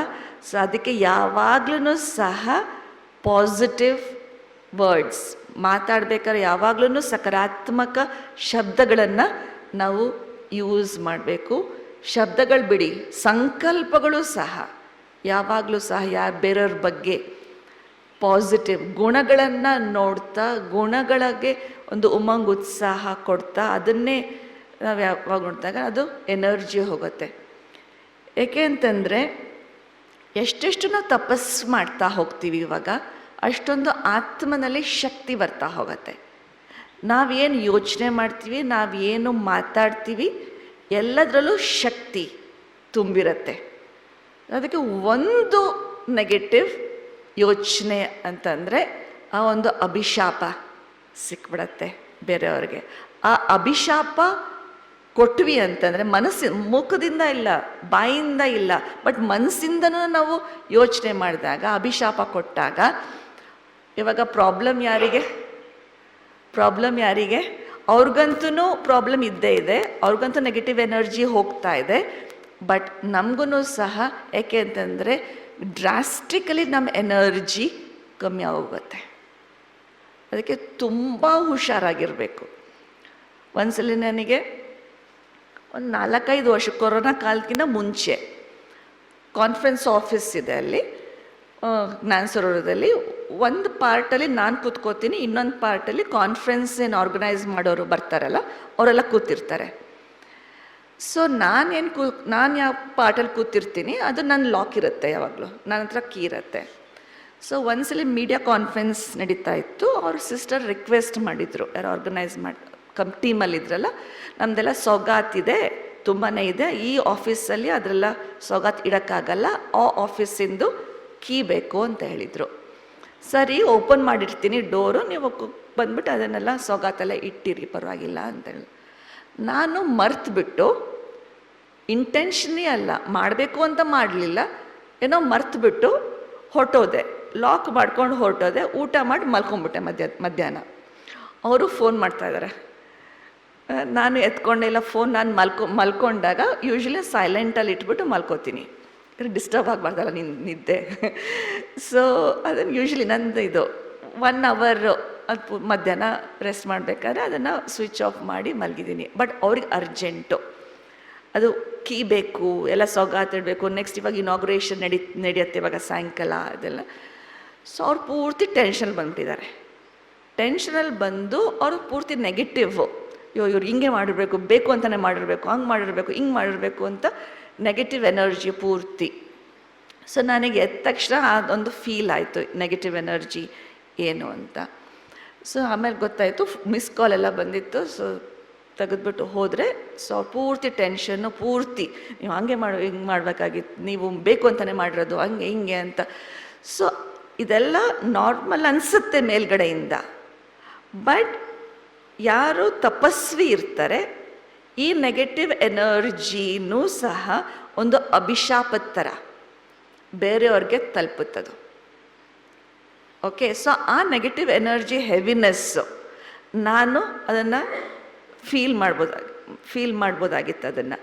ಬಟ್ ಅದಕ್ಕೆ ನನಗೆ ಬೇಜಾರೇನೂ ಆಗಲಿಲ್ಲ. But I felt very compassionate. ನನಗೆ ಒಂಥರ ಕರುಣೆ ಬಂತು ಅವ್ರ ಮೇಲೆ. ಯಾತು ಕರುಣೆ ಬಂತು ಅಂತಂದರೆ, ಅಯ್ಯೋ ಇಷ್ಟು ಚಿಕ್ಕ ಪ್ರಸಂಗ, ಅದಕ್ಕೋಸ್ಕರ ಅಷ್ಟೊಂದು ಎನರ್ಜಿ ಅವ್ರು ಖರ್ಚು ಮಾಡಿದ್ದಾರೆ ಅಲ್ವಾ. ಚಿಕ್ಕ ಪುಟ್ಟ ಪ್ರಸಂಗ ಅದಷ್ಟೇ, ನಾನು ಮರೆತು ಲಾಕ್ ಮಾಡ್ಕೊಂಡು ಹೋಗಿನಷ್ಟೇ. ಬಟ್ ಅದ್ರ ಬಗ್ಗೆ ಅಷ್ಟೊಂದು ನೆಗೆಟಿವ್ ಯೋಚನೆ ಮಾಡಿ ಒಂಥರ ಅಭಿಶಾಪ ಕೊಟ್ಟಂಗೆ ಅವ್ರದ್ದು ಎನರ್ಜಿ ಎಷ್ಟು ಡೌನು. ಸೊ ಬಟ್ ಆ ಸಂಸ್ಕಾರ ಅರ್ಥ ಮಾಡ್ಕೊಳ್ದಿದ್ದಾಗ ಅದು ರಿಪೀಟ್ ಆಗತ್ತೆ. ಚಿಕ್ಕ ಪುಟ್ಟ ಪ್ರಸಂಗಗಳಲ್ಲಿ, ಚಿಕ್ಕ ಪುಟ್ಟ ಇದರಲ್ಲಿ ಅದು ಮತ್ತೆ ನೆಗೆಟಿವ್ ಎನರ್ಜಿ, ನೆಗೆಟಿವ್ ಯೋಚನೆ ಮಾಡೋದು ರಿಪೀಟ್ ಆದಾಗ ಅದೇನಾಗುತ್ತೆ, ಅವ್ರದ್ದು ಎನರ್ಜಿ ಎಷ್ಟೇ ತಪಸ್ಸು ಮಾಡಿದ್ರು, ಎಷ್ಟೇ ಪುರುಷಾರ್ಥ ಮಾಡಿದ್ರೂ ಅವ್ರದ್ದು ಎನರ್ಜಿ ಡೌನೇ ಇರುತ್ತೆ. ಬಟ್ ಇವಾಗ ನೋಡಿದ್ರೆ ಅವ್ರದ್ದು ಯಾವಾಗಲೂ ಅವ್ರದ್ದು ಹುಷಾರಿರೋದಿಲ್ಲ, ಯಾವಾಗಲೂ ಅದ್ರ ಒಂದು ಪ್ರಾಬ್ಲಮ್ ಇರುತ್ತೆ. ಪ್ರಾಬ್ಲಮ್ ಯಾತಕ್ಕೆ ನಮ್ಮ ಜೀವನದಲ್ಲಿ ಇದೆ ಅಂತ ಅರ್ಥ ಮಾಡ್ಕೊಳ್ಬೇಕಾಗತ್ತೆ. ಒಂದು ಕಡೆಯಿಂದ ನಾವು ಪುರುಷಾರ್ಥ ಮಾಡ್ತಾ ಇದ್ದೀವಿ, ಇನ್ನೊಂದು ಕಡೆಯಿಂದ ಅದು ಪೂರ್ತಿ ವೇಸ್ಟ್ ಆಗ್ತಾ ಇದೆ. ಹೇಗೆ ಒಂದು ಗಡ ಇದ್ದರೆ, ಒಂದು ಮಡಕೆ ಇದ್ದಾಗ ನೀರು ಆಗ್ತಾ ಹೋಗುತ್ತೆ, ಕೆಳಗಡೆ ಒಂದು ಹೋಲ್ ಇದ್ದರೆ ತುಂಬ್ತಾ ಇದ್ದೀವಿ ಮೇಲ್ಗಡೆಯಿಂದ. ನಾವು ಯೋಗ ಮಾಡ್ತಿದ್ದೀವಿ, ಪುರುಷಾರ್ಥ ಮಾಡ್ತಿದ್ದೀವಿ, ಜ್ಞಾನ ಮಂಥನ ಮಾಡ್ತಿದ್ದೀವಿ, ಎಲ್ಲಾದರೂ ಮಾಡ್ತಾ ಇದ್ದೀವಿ. ಬಟ್ ಕೆಳಗಡೆ ಒಂದು ಹೋಲ್ ಇದೆ, ಅರ್ಧೋಗ್ತಾ ಇದೆ, ವೇಸ್ಟ್ ಆಗ್ತಾ ಇದೆ. ಸೊ ಈ ಥರ ನಮ್ಮ ಎನರ್ಜಿ ವೇಸ್ಟ್ ಆಗ್ತಾ ಹೋಗುತ್ತೆ. ಆ ಒಂದು ಹೋಲ್ಸನ್ನು, ಆ ಒಂದು ತೂತುಗಳನ್ನು ನಾವು ಬ್ಲಾಕ್ ಮಾಡಬೇಕು, ಅದನ್ನು ತುಂಬಬೇಕು. ಅದು ತುಂಬಲಿಲ್ಲ ಅಂತಂದರೆ, ಅಕಸ್ಮಾತ್ ಅದು ಬ್ಲಾಕ್ ಮಾಡಲಿಲ್ಲ ಅಂತಂದರೆ ನಮ್ಮ ಎನರ್ಜಿ ಮೇಲೆ ಬರಲಿಕ್ಕೆ ಸಾಧ್ಯನೇ ಇಲ್ಲ. ನಾವು 30 ವರ್ಷದಿಂದ ಜ್ಞಾನದಲ್ಲಿರ್ಬೋದು, 15-20 ವರ್ಷದಿಂದ ಜ್ಞಾನದಲ್ಲಿರ್ಬೋದು, ಬಟ್ ನಮ್ಮಲ್ಲಿ ಪರಿವರ್ತನೆ ಎಷ್ಟಾಗಿದೆ ಅದನ್ನು ನಾವು ನೋಡ್ಕೋಬೇಕಾಗಿದೆ ಅಲ್ವಾ. ಪರಿವರ್ತನೆ ಆಗ್ತಿಲ್ಲ ಎಷ್ಟೇ ವರ್ಷಗಳಿದ್ರೂ. So the years doesn't count. ಎಷ್ಟು ವರ್ಷ ನಾವು ಜ್ಞಾನದಲ್ಲಿದ್ದೀವಿ ಅದು ಕೌಂಟ್ ಆಗಲ್ಲ, ಎಷ್ಟು ನಾವು ಪುರುಷಾರ್ಥ ಮಾಡ್ತಾ ಇದ್ದೀವಿ ಅದು ಕೌಂಟ್ ಆಗತ್ತೆ ಅಲ್ವಾ. ಸೊ ಲಾಸ್ಟ್ ಸೊ ಫಾಸ್ಟ್ನು ಹೋಗ್ತಾರೆ ಜನಗಳು. ಇವಾಗ ಬಂದಿರೋರು, ಬಾಬನ ಮಕ್ಕಳು ಅಷ್ಟೊಂದು ಪುರುಷಾರ್ಥ ಮಾಡಿ ಫಾಸ್ಟಾಗಿ ಹೋಗ್ತಾರೆ. ಬಟ್ 30, 40, 50 ವರ್ಷದಿಂದ ಇರೋರು ಸಹ ಪುರುಷಾರ್ಥ, ಆ ಒಂದು ರಿಯಲೈಸೇಷನ್ ಶಕ್ತಿ ಅದು ಯಾವಾಗ ಬರುತ್ತೆ ಆವಾಗ ಪರಿವರ್ತನೆ ತುಂಬ ಸಹಜವಾಗಿ ಆಗ್ಲಿಕ್ಕೆ ಸಾಧ್ಯ. ರಿಯಲೈಸೇಷನ್ ಆಗಲಿಲ್ಲ ಅಂತಂದರೆ ಪರಿವರ್ತನೆ ಆಗಲಿಕ್ಕೆ ಸಾಧ್ಯನೇ ಇಲ್ಲ ಅಲ್ವಾ. ಅಕಸ್ಮಾತ್ ನನಗೆ ಇವತ್ತು ರಿಯಲೈಸ್ ಆಯಿತು, ನನ್ನಲ್ಲಿ ಸ್ವಲ್ಪ ಅಹಂಕಾರ ಇದೆ. ಇವಾಗ ತನಕ ರಿಯಲೈಸೇಷನ್ ಇಲ್ಲ ಅಂತಂದಾಗ ಅದ್ರ ಮೇಲೆ ನಾನು ಪುರುಷಾರ್ಥ ಮಾಡೋದಿಲ್ಲ. ಇವಾಗ ನಾನು ಚೆನ್ನಾಗಿದ್ದೀನಿ, ನಾನು ಪರ್ಫೆಕ್ಟು, ನಾನು ಚೆನ್ನಾಗಿದ್ದೀನಿ, ನನ್ನಲ್ಲಿ ಏನೂ ಅವಗುಣಗಳಿಲ್ಲ, ಅದ್ರ ಬಗ್ಗೆ ನಾನು ಪುರುಷಾರ್ಥ ಮಾಡೋದೇ ಇಲ್ಲ. ನನಗೆ ಇವತ್ತು ರಿಯಲೈಸ್ ಆದರೆ ನನಗೆ ನನ್ನಲ್ಲಿ ಸ್ವಲ್ಪ ಅಹಂಕಾರ ಇದೆ, ಅಭಿಮಾನ ಇದೆ ಅಂತ ರಿಯಲೈಸ್ ಆಗಿದ ಕ್ಷಣ 50% ನನ್ನ ಪರಿವರ್ತನೆ ಆಗೋಗುತ್ತೆ. ರಿಯಲೈಸೇಷನ್ ಶಕ್ತಿ ಅಲ್ವಾ. ನಮ್ಮಲ್ಲೂ ಸಹ ಆ ಒಂದು ರಿಯಲೈಸೇಷನ್ ಬೇಕು. ಅದನ್ನು ಅವಾಯ್ಡ್ ಮಾಡೋದಂತಲ್ಲ, ಅಯ್ಯೋ ನಾನು ಪರ್ಫೆಕ್ಟ್ ಆಗಿದ್ದೀನಿ ಅಲ್ಲ. ಎರಡೂ ನೋಡ್ಬೇಕು ನಮ್ಮಲ್ಲಿ. ನಾವು ಅವಗುಣಗಳ ಲಿಸ್ಟನ್ನು ನಮ್ಮಲ್ಲಿ ನಾವು ನೋಡ್ಕೋಬೇಕು, ಗುಣಗಳ ಲಿಸ್ಟನ್ನು ನಾವು ನೋಡ್ಕೊಳ್ಬೇಕು ನಮ್ಮಲ್ಲಿ. ಕೇವಲ ಗುಣಗಳ ಲಿಸ್ಟ್ ಮಾಡಿದ್ರೆ ನಮ್ಮಲ್ಲಿ ನಾವು ಅವಗುಣಗಳ ಬಗ್ಗೆ ನನಗೆ ಗೊತ್ತೇ ಇಲ್ಲ, ಏನಾಗುತ್ತೆ? ನನ್ನಲ್ಲಿ ಈ ಗುಣ ಇದೆ, ಈ ಗುಣ ಇದೆ, ಈ ಗುಣ ಇದೆ, ಬರೀ ಗುಣಗಾನ ಆದರೆ ಏನಾಗುತ್ತೆ? ನನ್ನ ಅವಗುಣಗಳ ಬಗ್ಗೆ ನನಗೆ ಗೊತ್ತೇ ಇಲ್ಲ, ಏನಾಗುತ್ತೆ? ಅಹಂಕಾರ ಬರುತ್ತೆ. ನಾನು ಪರ್ಫೆಕ್ಟು, ನನ್ನಲ್ಲಿ ಏನೂ ಅವಗುಣಗಳಿಲ್ಲ ಅಲ್ವಾ, ಅಹಂಕಾರ ಬರುತ್ತೆ. ಆದರೆ ಕೇವಲ ಅವಗುಣಗಳು ಗೊತ್ತು, ಅಯ್ಯೋ ನನ್ನಲ್ಲಿ ಈ ಕಮ್ಮಿ ಇದೆ, ಈ ಕಮ್ಮಿ ಇದೆ, ಈ ಕಮ್ಮಿ ಇದೆ, ಈ ಅವಗುಣಗಳಿವೆ. ಬರೀ ಅವಗುಣಗಳ ಬಗ್ಗೆ ನನಗೆ ಜ್ಞಾನ ಇದ್ದು ಗುಣಗಳ ಬಗ್ಗೆ ನನಗೆ ಜ್ಞಾನನೇ ಇಲ್ಲ, ನನ್ನ ಗುಣಗಳ ಬಗ್ಗೆ ನನಗೆ ಜ್ಞಾನ ಇಲ್ಲ ಅಂತಂದಾಗ ಡಿಪ್ರೆಷನ್. ಅಯ್ಯೋ I am good for nothing, ನನ್ನಲ್ಲಿ ಏನೂ ಇಲ್ಲ, ನೋಡು ಇವ್ರು ಎಷ್ಟು ಚೆನ್ನಾಗಿ ಭಾಷಣ ಮಾಡ್ತಾರೆ, ಇವ್ರು ಎಷ್ಟೊಂದು ಜನ ಸೇವೆ ಮಾಡ್ತಾರೆ, ಇವ್ರು ಎಷ್ಟೊಂದು ಚೆನ್ನಾಗೆ ಈ ಕೆಲಸ ಮಾಡ್ತಾರೆ, ನನ್ನಲ್ಲಿ ಏನೂ ಏನೂ ಗುಣಗಳಿಲ್ಲ ಅಂತ ನಾನು ಕಂಪ್ಯಾರಿಸನ್ ಮಾಡೋಕ್ಕೆ ಶುರು ಮಾಡ್ತೀನಿ ಅಲ್ವಾ. ಸೊ ಯಾವಾಗ ಎರಡೂ ಗೊತ್ತಿದ್ರೆ ನನ್ನಲ್ಲಿ ಗುಣಗಳು ಇವಿದೆ, ನನ್ನಲ್ಲಿ ಅವಗುಣಗಳು ಇವಿದೆ ಅಂತ ಬ್ಯಾಲೆನ್ಸ್ ಆಗತ್ತೆ. ಅಹಂಕಾರನೂ ಇರೋದಿಲ್ಲ, ಯಾಕಂದ್ರೆ ನನಗೆ ಗೊತ್ತಲ್ಲ ನನ್ನ ಅವಗುಣಗಳು ಯಾವ್ಯಾವಿದ್ದಾವೆ ಅಂತ, ಅದ್ರಲ್ಲಿ ಅಹಂಕಾರ ಬರೋದಿಲ್ಲ. ಆದರೆ ಮತ್ತು ಡಿಪ್ರೆಷನಲ್ಲೂ ಹೋಗಲ್ಲ. ಬೇರೆ ಯಾವಾಗ ಡಿಪ್ರೆಷನ್ ಯಾವಾಗುತ್ತೆ ನಮಗೆ, ಬೇರೆಯವರ ಗುಣ ನೋಡಿದಾಗ ನಮಗೆ ಅಯ್ಯೋ ನನ್ನಲ್ಲಿ ಆ ಗುಣ ಇಲ್ವಲ್ಲ ಅಂತಂದ ಕಂಪ್ಯಾರಿಸನ್ ಆಗತ್ತೆ. ಅವರಲ್ಲಿ ಆ ಕ್ವಾಲಿಟಿ ಇದೆ, ನನ್ನಲ್ಲಿ ಇಲ್ವಲ್ಲ ಅಂತ ಯೋಚನೆ ಮಾಡಿದಾಗ ಅದು ಡಿಪ್ರೆಷನ್ ಆಗುತ್ತೆ, ಒಂಥರ ಬೇಜಾರಾಗತ್ತೆ. ಬಟ್ ಅವಾಗೇನು ನೋಡ್ಕೋಬೇಕು ನಮ್ಮಲ್ಲಿ ನಾವು, ನಮ್ಮ ಗುಣಗಳು ಅವರಲ್ಲಿ ಏನಿದೆ ಅದಿಲ್ಲದೆ ಇರ್ಬೋದು, ಬಟ್ ಬೇರೆ ಗುಣಗಳಿವೆ ಅಲ್ಲ. ಒಂದು ಚಿಕ್ಕ ಒಂದು ಪಕ್ಷಿನಲ್ಲಿ ಏನು ಗುಣ ಇದೆ ಅದು ನನ್ನಲ್ಲಿಲ್ಲ ಅಲ್ವಾ. ಅದು ಹಾರ್ಬೋದು, ಅದು ಅಲ್ಲೆಲ್ಲ ಹೋಗ್ಬಿಟ್ಟು ಅದನ್ನು ಹಣ್ಣುಗಳು ತಿನ್ಬೋದು, ಮೇಲೆ ಹೋಗ್ಬೋದು, ಹಾರ್ಬೋದು, ಅಂಥ ಒಂದು ಕ್ವಾಲಿಟಿ ನನ್ನಲ್ಲಿಲ್ಲ ಅಲ್ವಾ.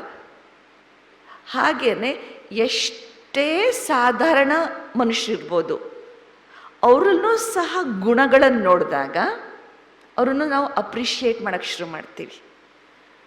ಅವಾಗ ಕಂಪ್ಯಾರಿಸನ್ ಆಗಲ್ಲ, ಅಯ್ಯೋ ನಾನು ಬೆಟರಪ್ಪ ಇವ್ರಕ್ಕಿನ್ನ ಅಂತ ಅನಿಸಲ್ಲ. ಈ ಪ್ರಪಂಚದಲ್ಲಿ ಎಲ್ಲರಲ್ಲೂ ಗುಣಗಳಿವೆ ಅಲ್ವಾ. ಅದನ್ನು ನೋಡುವಂತಹ ಒಂದು ಸಂಸ್ಕಾರ ನಾವು ಡೆವಲಪ್ ಮಾಡ್ಕೊಳ್ಬೇಕಾಗತ್ತೆ. ಯಾವಾಗ ನೋಡೋಕ್ಕೆ ಶುರು ಮಾಡ್ತೀವಿ, ಅಯ್ಯೋ ಈ ಗುಣ ಇದೆ, ಈ ಗುಣ ಇದೆ, ಈ ಗುಣ ಇದೆ, ಅಪ್ರಿಷಿಯೇಟ್ ಯಾವಾಗ ಮಾಡೋಕ್ಕೆ ಶುರು ಮಾಡ್ತೀವಿ, ಅದನ್ನು ನಾವು ಅಳವಡಿಸ್ಕೊಳ್ಳುವಂಥ ಒಂದು ಶಕ್ತಿ ನಮ್ಮಲ್ಲಿ ಬರುತ್ತೆ. 2 ದಿನ ಮುಂಚೆ ಬಾಬಾ ಈ ಮುರುಳಿನಲ್ಲಿ ಹೇಳಿದರು, अप्रिशिएट करना या फिर उसका गुणगान करना राइट बात है, लेकिन ये याद रखना किसने वो गुण उसको दिया ಅಲ್ವಾ. ಯಾರು ಆ ಗುಣ ಅವ್ರಿಗೆ ಕೊಟ್ಟರು ಅವ್ರನ್ನ ನೆನಪು ಮಾಡಬೇಕು. ಅವರಿಂದ ಪ್ರಭಾವ ಅಷ್ಟೊಂದು ಆಗಬಾರ್ದು, ಅಯ್ಯೋ ಇವ್ರನ್ನ ತುಂಬಾ ಚೆನ್ನಾಗಿ ಭಾಷಣ ಮಾಡ್ತಾರಪ್ಪ ಇವರು ಹಂಗೆ. ಅವರಿಂದ ಪ್ರಭಾವ ಇವಾಗ ಜಾಸ್ತಿ ಆಗ್ತಿದೆ ಅಲ್ಲ, ಆನ್ಲೈನ್ ಭಾಷಣಗಳು ಕ್ಲಾಸ್ಗಳು ಜಾಸ್ತಿ ಕೇಳ್ತಾ ಇದ್ದೀವಿ. ಬಾಬನ್ ಮುರುಳಿ ಪಕ್ಕದಲ್ಲಿ ಹೋಯ್ತದು, ಇವ್ರ ಕ್ಲಾಸ್ ಚೆನ್ನಾಗಿದೆ, ಅವ್ರ ಕ್ಲಾಸ್ ಚೆನ್ನಾಗಿದೆ, ನಾವು ಭಟ್ಟಿಗೆ ಬರ್ತಾರಲ್ಲ ಜನಗಳು ಮಧುಬನಕ್ಕೆ, ಅವಾಗ ರೆಕಮೆಂಡೇಶನ್ ಬರುತ್ತೆ ನಮಗೆ ಲಿಸ್ಟು, ಇವ್ರದ್ದು ಕ್ಲಾಸ್ ಬೇಕು, ಅವ್ರ ಕ್ಲಾಸ್ ಬೇಕು, ಅವ್ರ ಕ್ಲಾಸ್ ಬೇಕು ಅಂತ. ಅದಕ್ಕೆ ಎಷ್ಟಾಗುತ್ತೋ ಅಷ್ಟು ನಾವು ಆರ್ಗನೈಸ್ ಮಾಡ್ತೀವಿ. ಬಟ್ ಏನು ಸಂಸ್ಕಾರ ಅಂದರೆ ಬಾಬನ ಜ್ಞಾನದ ಬಗ್ಗೆ ಅದನ್ನು ಬಿಟ್ಟು ನಾವು ಮೂರ್ತಿ ಪೂಜೆ ಕಡೆ ಏನಕ್ಕೆ ಹೋಗ್ತಾ ಇದ್ದೀವಿ, ಅದು ನಾವು ಸ್ವಲ್ಪ ಗಮನ ಕೊಡಬೇಕಾಗತ್ತೆ. ಇವಾಗ ಯಜ್ಞ ಅಷ್ಟೊಂದು ವಿಸ್ತಾರ ಆಗ್ತಾ ಹೋಗ್ತಾ ಇದೆ. ನಿಜ ಜ್ಞಾನ ಬಾಬಾ ಏನು ಜ್ಞಾನ ಕೊಡ್ತಾ ಇದ್ದಾರೆ ಅದನ್ನು ನಾವು ತಗೊಂಡು, ಕ್ಲಾಸ್ ಚೆನ್ನಾಗಿ ಮಾಡ್ಬೋದು ಎಷ್ಟೊಂದು ಜನ, ಬಟ್ ಅವರನ್ನೂ ಸಹ ಯಾರ ಜ್ಞಾನ ಕೊಡ್ತಾ ಇದ್ದಾರೆ ಅದನ್ನು ನಾವು ಜ್ಞಾಪದಲ್ಲಿ ಇಟ್ಕೊಂಡಾಗ ಅವರ ನಾಮರೂಪದಲ್ಲಿ ನಾವು ಸಿಗಾಕೊಳ್ಳೋದಿಲ್ಲ. ಇವ್ರದ್ದೇ ಕ್ಲಾಸ್ ಬೇಕು, ಅವ್ರದ್ದೇ ಕ್ಲಾಸ್ ಬೇಕು, ಮುರಳಿ ಇವ್ರು ಓದಿದ್ರೇ ಮುರಳಿ, ಅವ್ರದ್ದು ಮುರಳಿನೇ ಕೇಳಬೇಕು. ಏಕ್ ವ್ಯಕ್ತಿ ಮೇ ಫಸ್ನಾ ನೀ, ಇವರೇ ಬೇಕು ಅವರೇ ಬೇಕು ಅಂತ ಅದರಲ್ಲಿ ನಮ್ಮ ಬುದ್ಧಿ ಸಿಕ್ಕಾಕೊಳ್ಬಾರ್ದು ಅಷ್ಟೇ. ಅದಕ್ಕೆ ಯಾವಾಗಲೂ ಬ್ರಹ್ಮಬಾಬಾನೂ ಹೇಳ್ತಾ ಇದ್ರಲ್ಲ, ಯಾರಾದರೂ ಬಂದ್ಬಿಟ್ಟು ಕೇಳುತ್ತಿದ್ರೆ, ಬಾಬಾ ಯಹಿ ಬೆಹನ್ ಚಾಹಿಯೆ ಮುझे अपने सेंटर पे सेवा के लिए. ಬಾಬಾ ಯಾವಾಗಲೂ ಆ ಸಿಸ್ಟರ್ನ ಕಳಿಸ್ತಿರ್ಲಿಲ್ಲ. ರೆಕಮೆಂಡೇಶನ್ ಬಂದರೆ ಇದೇ ದಾದಿ ಬೇಕು ನನಗೆ ಅಂತ ಹೇಳಿದ್ರೆ ಆ ದಾದಿನ ಕಳಿಸ್ತಾನೆ ಇರಲಿಲ್ಲ ಅವ್ರಿಗೆ. ರೆಕಮೆಂಡೇಶನ್ ಯಾತಕ್ಕೆ, ಅದೇ ಯಾರು ಬೇಕು, ಎಲ್ಲರೂ ಒಂದೇ ಥರ ಅಲ್ಲ, ಸ್ವಲ್ಪ ಸ್ವಲ್ಪ ಡಿಫ್ರೆಂಟ್ ಇದ್ದಾರೆ, ಬಟ್ ನಾಮರೂಪದಲ್ಲಿ ಅಟ್ಯಾಚ್ಮೆಂಟಲ್ಲಿ ಬರೋವಂಥದ್ದೇ ಇಲ್ಲ ಅಲ್ವಾ. ಸೊ ಯಾವಾಗ ಬಾಬನ ಒಂದು ಇದು ಎಲ್ಲದರಲ್ಲೂ ಬಾಬನ ಮಧ್ಯದಲ್ಲಿ ಇಟ್ಟಾಗ ಆ ಒಂದು ಇನ್ಫ್ಲುಯೆನ್ಸ್ ಇರೋದಿಲ್ಲ, ಅಟ್ರಾಕ್ಷನ್ ಇನ್ಫ್ಲುಯೆನ್ಸ್ ಇರೋದಿಲ್ಲ. ಈ ಇನ್ಫ್ಲುಯೆನ್ಸೂ ಒಂಥರ ಪಾಸಿಟಿವ್ ಇನ್ಫ್ಲುಯೆನ್ಸ್ ಅನಿಸತ್ತೆ, ಬಟ್ ಆದರೂ ಬಾಬನ ಬದಲು ಅವರು ಜ್ಞಾಪಕ ಬರ್ತಾರಲ್ವಾ. ಸೊ ಅದಕ್ಕೆ ಯಾವಾಗಲೂ ಇನ್ಫ್ಲೂಯೆನ್ಸಲ್ಲೂ ಬರಬಾರ್ದು, ಬಟ್ ಆಲ್ಸೋ ಒಂಥರ ರಿಜೆಕ್ಟೂ ಮಾಡಬಾರ್ದು, ನ್ಯೂಟ್ರಲ್. ಎಲ್ಲರೂ ಒಳ್ಳೆಯವರು, ಎಲ್ಲರೂ ಚೆನ್ನಾಗಿದ್ದಾರೆ ಅಲ್ವಾ. ಹರ್ ಆತ್ಮ ಅಚ್ಚಿ ಹೈ. ಯಾವಾಗ ಒಂದು ನ್ಯೂಟ್ರಲ್ ಭಾವನೆ ಇಟ್ಕೊಳ್ತೀವಿ ಆವಾಗ ಡಿಪೆಂಡೆನ್ಸಿನೂ ಇರೋದಿಲ್ಲ ಅವ್ರ ಮೇಲೆ, ಮತ್ತು ನಾವು ಡಿಟ್ಯಾಚ್ಮೆಂಟು ತುಂಬಾ ಡಿಟ್ಯಾಚ್ಮೆಂಟ್ ಇರೋದಿಲ್ಲ. ಸೊ ಅದಕ್ಕೆ ಎಲ್ಲ ಅಚ್ಚ ಎಲ್ಲ ಚೆನ್ನಾಗಿದ್ದಾರೆ ಅಂತ ಯೋಚನೆ ಮಾಡಬೇಕು. ಸೊ ದ ಥರ್ಡ್ ಥಿಂಗ್, ಮೂರನೇದೇನು ಪ್ರಸಂಗ, ಸರ್ಕಮ್ಸ್ಟೆನ್ಸಸ್, ಪರಿಸ್ಥಿತಿಗಳನ್ನು ನಾವು ಹೇಗಿದೆ ಅದನ್ನು ನಾವು ಸ್ವೀಕಾರ ಮಾಡುವಂತಹ ಒಂದು ಶಕ್ತಿ. ಅಕಸ್ಮಾತ್ ನಾವು ಇಲ್ಲಿ ಮೈಸೂರಲ್ಲಿ ಜಾಸ್ತಿ ಟ್ರಾಫಿಕ್ ಇರೋದಿಲ್ಲ ಅಲ್ವಾ, ಬೆಂಗಳೂರಲ್ಲಿ ಹೋದಾಗ ಅರ್ಜೆಂಟ್ ಅನ್ಸ್ಕೊಳ್ಳಿ ಅಂದರೆ ಒಂದು ಫ್ಲೈಟ್ ತೊಗೊಳ್ಬೇಕು, ಫ್ಲೈಟ್ಗೆ ಹೋಗ್ಬೇಕು, ಏರ್ಪೋರ್ಟ್ಗೆ ಹೋಗ್ಬೇಕು, ಲೇಟಾಗಿ ಹೋಗಿದೆ, ಟ್ರಾಫಿಕ್ಕು. ಆವಾಗ ಎಷ್ಟೊಂದು ಟೆನ್ಷನ್ ಆಗುತ್ತಲ್ವ, ಅಯ್ಯೋ ಫ್ಲೈಟು ಮಿಸ್ ಆಗಬಾರ್ದು ಹಂಗೆ ಹಿಂಗೆ ಅಂತ. ಅಕಸ್ಮಾತ್ ಟೆನ್ಷನ್ ಬಂದಾಗ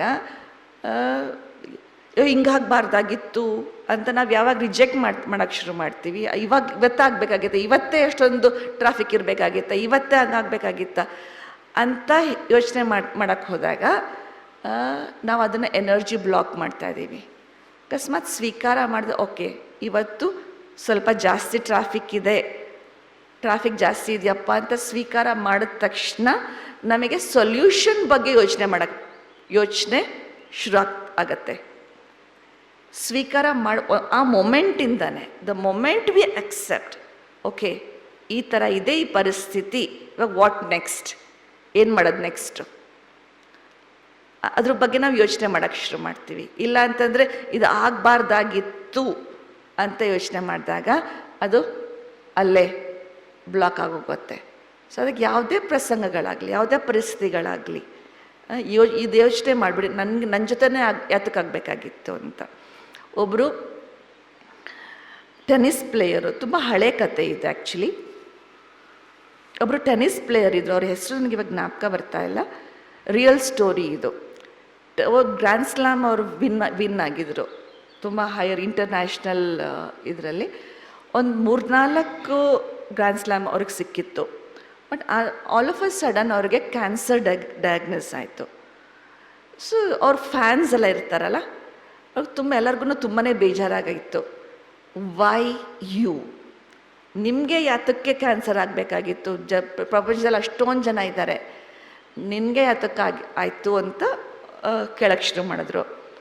ಸೊ ವೆರಿ ಬ್ಯೂಟಿಫುಲ್ ರೆಸ್ಪಾನ್ಸ್ ಅವ್ರು ಕೊಟ್ಟಿದ್ದು. ಈ ಪ್ರಪಂಚದಲ್ಲಿ ಎಷ್ಟು ಮಕ್ಕಳು ಟೆನ್ನಿಸ್ ಆಟಾಡ್ತಾರೆ, ಲಕ್ಷಾನುಗಟ್ಟಲೆ ಮಕ್ಕಳು ಟೆನ್ನಿಸ್ ಆಡ್ತಾರೆ. ಅದರಲ್ಲಿ ಟೂರ್ನಮೆಂಟಲ್ಲಿ ಫೈನಲಲ್ಲಿ ಡಿಸ್ಟ್ರಿಕ್ಟ್ ಲೆವೆಲ್ ಆಗಲಿ, ನ್ಯಾಷನಲ್ ಲೆವೆಲಲ್ಲಿ ಎಷ್ಟು ಜನ ತಲುಪ್ತಾರೆ? ತುಂಬಾ ಕಮ್ಮಿ ಜನ. ಆ ನ್ಯಾಷನಲ್ನಿಂದ ಮತ್ತು ಇಂಟರ್ನ್ಯಾಷನಲ್ ಲೆವೆಲ್ಲಿಗೆ ತಲುಪೋರು ಎಷ್ಟು ಜನ? ಆ ಇಂಟರ್ನ್ಯಾಷನಲ್ ಲೆವೆಲಲ್ಲಿ ವಿನ್ ಆಗೋರು ಎಷ್ಟು ಜನ?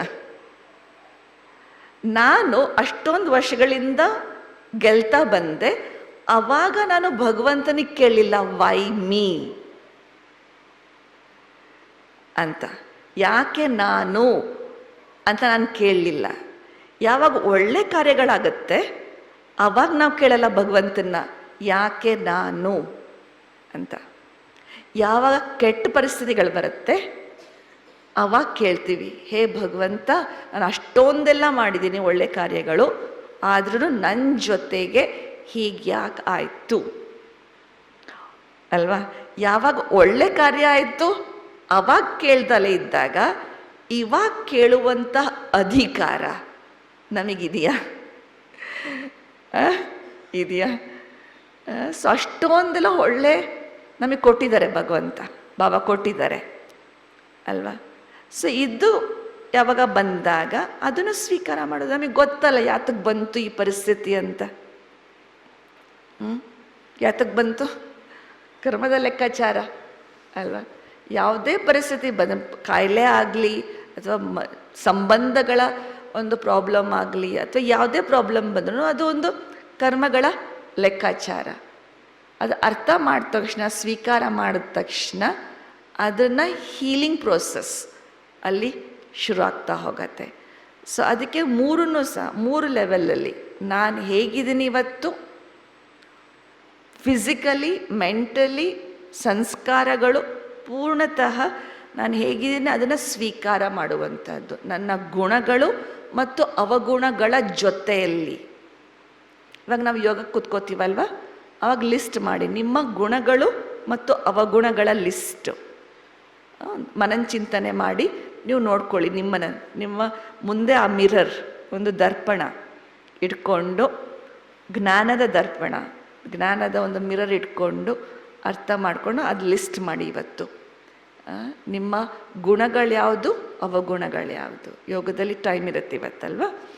ಸೊ ಅದನ್ನು ಪೂರ್ತಿ ಥರ ಸ್ವೀಕಾರ ಮಾಡಿದಾಗ ನೀವು ಅದನ್ನು ರಿಜೆಕ್ಟ್ ಮಾಡಿ. ಅಹಂಕಾರ ಇದೆಯಾ, ಪರವಾಗಿಲ್ಲ, ಸ್ವೀಕಾರ ಮಾಡಿ. ಬಾಬಾ ನನ್ನಲ್ಲಿದೆ ಈ ಅವಗುಣ. ಇವಾಗ ಏನು ಮಾಡಬೇಕೀಗ, ಅದನ್ನು ಪುರುಷಾರ್ಥ ಮಾಡಿ ಆ ಅವಗುಣಗಳನ್ನು ತೆಗಿಬೇಕಷ್ಟೆ ಅಲ್ವಾ. ರಿಯಲೈಸೇಷನ್. ರಿಜೆಕ್ಟ್ ಮಾಡಬಾರ್ದು. ಅಯ್ಯೋ ಈ ಅವಗುಣ ಇಲ್ಲ ನನ್ನಲ್ಲಿಲ್ಲ ಅಂತ ರಿಜೆಕ್ಟ್ ಮಾಡಿದ್ರೆ ಅದು ಹೀಲ್ ಆಗೋದಿಲ್ಲ. ಸೊ ಅದಕ್ಕೆ ಈ ಒಂದು ಹೋಮ್ವರ್ಕ್ ಇವತ್ತು ಸಾಯಂಕಾಲ ಯೋಗದಲ್ಲಿ ಮಾಡಬೇಕು. ಓಕೆ. ಸೊ ನನ್ನನ್ನು ನಾನು ಹೇಗಿದ್ದೀನಿ ಅದನ್ನು ಪೂರ್ಣ ಥರ ಸ್ವೀಕಾರ ಮಾಡುವಂಥದ್ದು. ಎರಡನೇದು, ಯಾರು ನನ್ನ ಇಂಟ್ರ್ಯಾಕ್ಷನಲ್ಲಿ ಬರ್ತೀನಿ ಅಥವಾ ಸಂಬಂಧಗಳಲ್ಲಿ ಬರ್ತೀನಿ, ಅವ್ರು ಹೇಗಿದ್ದಾರೆ ಅವರನ್ನು ಸ್ವೀಕಾರ, ಅವಗುಣಗಳ ಜೊತೆಯಲ್ಲಿ ನಾನು ಅವರನ್ನು ಸ್ವೀಕಾರ ಮಾಡುವಂಥದ್ದು. ಅವರು ನಮ್ಮವರು ಅಂತ ಸ್ವೀಕಾರ ಮಾಡುವಂಥದ್ದು. ಅದು ಮೂರನೇದು, ಪರಿಸ್ಥಿತಿಗಳು. ಏನೇ ಪರಿಸ್ಥಿತಿಗಳು ಬಂದ್ರೂ ಸಹ, ಏನು ಬಂದಿದೆ ಇಲ್ಲಿ ತನಕ, ಏನು ಬರೋದಿದೆ, ಅದೆಲ್ಲರನ್ನೂ ಸಹ ಸ್ವೀಕಾರ ಯಾವಾಗ ಮಾಡ್ತೀವಿ, ಆವಾಗ ನಾವು ಸಾಗರದ ಸಮಾನ. ನಮ್ಮ ಹೃದಯ ತುಂಬಾ ಬೇಹದ್ ವಿಶಾಲವಾದಾಗ ನಾವೆಲ್ಲ ಅವಗುಣಗಳನ್ನು ಹೊರಗಡೆ ಹಾಕ್ತಾ ನಮ್ಮ ಖಜಾನೆಯಲ್ಲಿ ಕೇವಲ ವಜ್ರ ವೈಡೂರ್ಯಗಳು, ಗುಣಗಳ ವಜ್ರ ವೈಡೂರ್ಯಗಳು ನಮ್ಮಲ್ಲಿ ಇರಲಿಕ್ಕೆ ಸಾಧ್ಯ ಆಗತ್ತೆ ಅಲ್ವಾ. ಓಂ ಶಾಂತಿ.